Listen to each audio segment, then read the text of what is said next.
We'll work on that. I know you're new to this thing. Don't run against the Cubs. Not smart. Okay? So you like them both. You're a Chicago fan, right? I know that.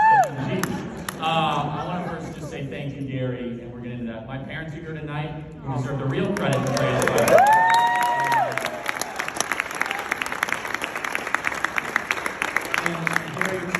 I first want to just say why I'm here. I'm here for two reasons. The first is the obvious one, to support my good friend Gary. I'm going to tell you about that. But the other one, and I joked around about this earlier, is to kind of assuage my guilt of kind of leaving this state, not being politically involved the last 5 years. I love this state. It's where I grew up. It's the greatest state in the country. It should be the greatest state in the country. We have the best people. I've been to all 50 states twice over. There's no place like Chicago and no place like Illinois. We will outwork every other state. There's something special about this place. And Gary's exactly right. We used to win, and we used to be proud of it. We used to go up against the New Yorks and the LAs in sports and business and finance, real estate, and with less people and less money, we had a work ethic that became the envy of the greatest nation, the greatest city and the greatest nation in the world. And we lost that not because the people stopped working hard. We didn't lose it because all of you stopped having great ideas or starting business. We lost it because of politics. Yeah. That's it. It's that simple. We lost it because of the Madigan regime, and we lost it because of some people that became governor as Republicans that didn't do what they said they were going to do. Right. And all of a sudden, next thing you know, kind of the archetypical middle-class worker in Chicago is saying, why am I here? I'm just going to go to Indiana and Wisconsin or Iowa or Missouri. And that's not who we are. We should put up with this. Right. That the most beautiful city, Chicago, is a laughingstock across the country. President Trump used to say, China's laughing at us. The rest of the states are laughing at Chicago. And they say, is it safe there? Can I even go, shopping on Mag Mile? That place is a disaster. It never used to be that way. We used to be the envy of the country. This used to be the place where you could come with nothing and create anything. The greatest businesses in America came out of Illinois. John Deere, Caterpillar, Boeing moved here for a reason. And now companies are looking for a way out. They say, how do I get out of here? How do I get special favors? And there's something that I think we need more of. And quite honestly, this is why I'm so enthusiastic to support Gary, and I'll tell you about my friendship with Gary, is that Gary has no agenda. He hasn't been trying to climb the political ladder his whole life. He built businesses here. He knows the challenges of having to deal with the regulatory agencies. He's built a wonderful family here. And let me just say, more than anything else, Gary is a good person. Many of us in this room.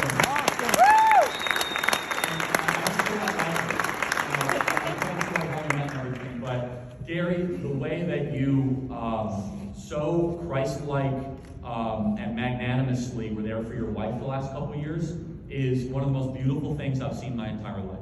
It really is. And heroic. And you don't see that. In your political leaders, you see expediency, right? The now failed governor candidate in Virginia, Terry McAuliffe. Thankfully he lost. We'll get into Virginia in a second. True story, his wife was in the delivery room. He left to go to a fundraiser, and then, I kid you not, it's a real story, that happened 5 or 6 years ago. And, Gary, you are everything we need in politics. You're a good person who loves your family, who's been there at every single corner. And I'm going to go to bat for you.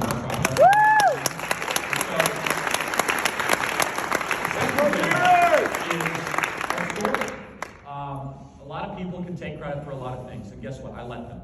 I never get in the way of a good story, right? Success has 10,000 fathers, and failure is an orphan.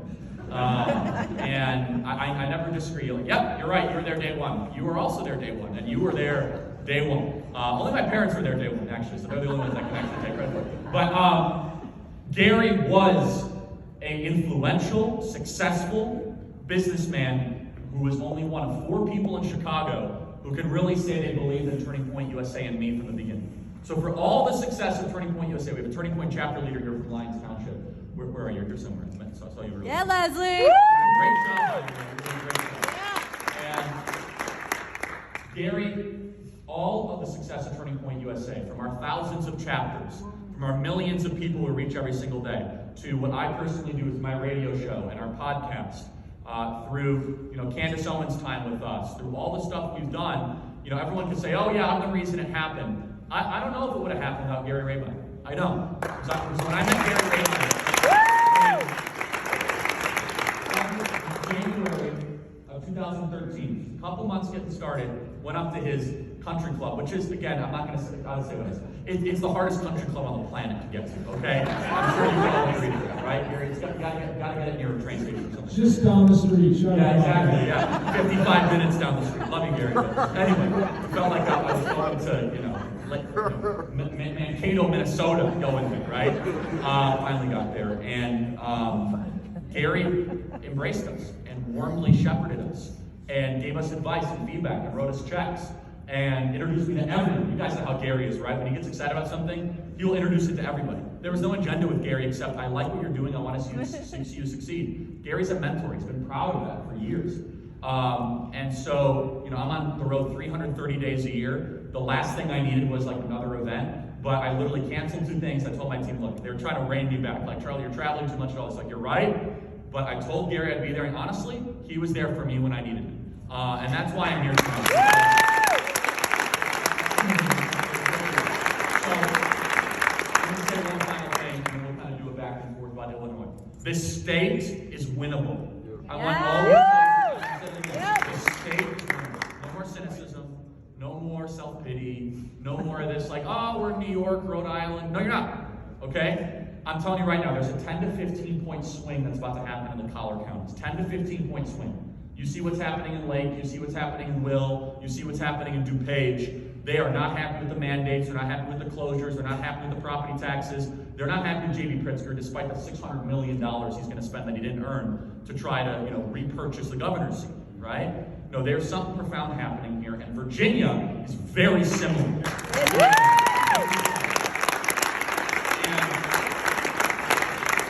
Virginia is almost identical in very powerful suburbs, right, and motivated rurals. And you look at Illinois, you're going to have 90% of the rural counties go for the Republican challenger against Pritzker, right? Even better than past Republican candidates have done. I think the collar counties are going to go, actually, I think that a Republican can win DuPage. With the right message, I think a Republican's going to run up the score in McHenry. I think we can win Will again, and I think we can win Lake. I'm not going to say we can win Cook. Like, that's a whole different conversation. Right? But, I know, someone was waiting for me to say that. I don't do opium. Hope and opium mixed together feels good, but it's bad for you. Right? Even Cook County, congratulations, you've done something. I don't know, that's pretty amazing. We'll go for 30%. All right, that's better, right? I think you can win parts of Cook. I think you can win Arlington Heights. I think you can win Wheeling. I think you can win York. I think you can win Rosemont. I think you can win Charlotte. I think you can win parts of Cook that otherwise have gone more in the Democrat direction, right? But here's the thing. The national political tides are trending in a direction that are going to benefit Gary Rabine and going to benefit this grassroots movement. And so we need everyone on board. We need to reject cynicism. Because imagine if the people in Virginia got into the same self-pity party. I hear all the time in Illinois, it drives me nuts. As you guys know, I do 2 hours of radio here. I get emails all the time from people that listen to the wonderful station, AM 560 The Answer, which you should all listen to every day from 1 to 3. I think it's 1 to 3, right? I got my time zone. Every day I get an email from Illinois, someone from Illinois. Charlie, stop talking about Illinois. It's a lost cause. I'm packing my bag. Stop it. By the way, I fully admit, I'm a total walking self-contradiction. I pack my bags and I move all my jobs out of Illinois. I get it. But I get it. I totally admit it. I'm not a hypocrite because I admit it. It's a totally different thing. I'm a self-contradiction. It'd be one thing if I told you to do I was doing. I admit it. I'm not dancing to my own song here. But you guys, right? You guys have to stay in front. And I'm going to be here to help you. That's what I'm saying, right?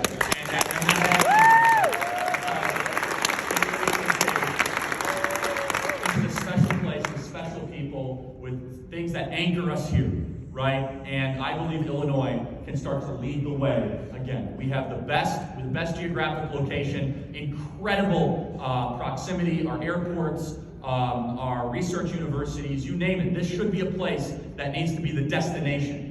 And like you go to Dallas, you're like, why does Dallas get the benefit from all this, right? And what's so funny is, I live in Arizona now, And Arizona has largely been expanded and strengthened by Illinoisans that have moved, and then they've developed Scottsdale with their work ethic, I'm like, you see more Cubs flags than Diamondbacks flags in North Scottsdale. You really do. Same in Naples, Florida. Sox fans aren't moving, are they? Sox fans are way more durable this year. Again, I like both teams equally. They're wonderful, right? You can hit the Packers all day long around here, right? You can do that. No, and Naples, otherwise known as like South Barrington, right, is, it's all Chicago.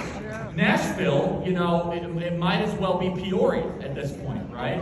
And why do they get to benefit from our labor and our talent, right? We need to draw the best entrepreneurs back. We need to get people a reason to stay and to invest. Gary Rabine